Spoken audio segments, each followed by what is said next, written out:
നോമ്പിന് ഞാൻ ചെയ്തു വെക്കുന്ന വേറൊരു കാര്യമായിട്ട് ഇന്നിവിടെ ഷെയർ ചെയ്യുന്നത്. ഇതിനു മുന്നേ ഞാൻ ചിക്കു സ്റ്റോർ ചെയ്യുന്ന ഒരു കാര്യം നിങ്ങളുമായിട്ട് ഷെയർ ചെയ്തിട്ടുണ്ടായിരുന്നു.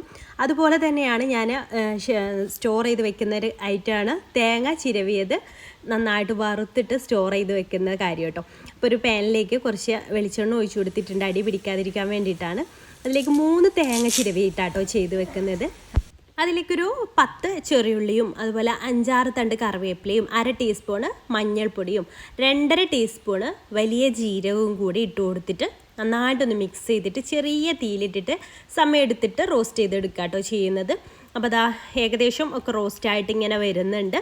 ഈ ഒരു സമയമാകുമ്പോൾ നമുക്ക് ഓഫ് ചെയ്തിട്ട് നന്നായിട്ട് തണുക്കാനായിട്ട് മാറ്റി വെക്കുക. തണുത്ത ശേഷം ഇതുപോലെ ഒരു എയർ ടൈറ്റ് ആയിട്ടുള്ള കണ്ടെയ്നറിൽ ഇട്ട് വെച്ചിട്ട് ഞാൻ ഫ്രീസറിലാട്ടോ സൂക്ഷിക്കാറ്. താഴെ സൂക്ഷിച്ചാലും മതി, നന്നായിട്ട് റോസ്റ്റ് ആയിട്ടുണ്ടെങ്കിൽ താഴെ സൂക്ഷിച്ചാലും മതി. ഞാൻ ഫ്രീസറിലാണ് വെക്കാറ്. അതിൽ നിന്ന് കുറച്ചായിട്ട് എടുത്തിട്ട് നമുക്ക് കറിയിലേക്ക് യൂസ് ചെയ്യാം. ഇഷ്ടമായാൽ ഫോളോ ചെയ്യാൻ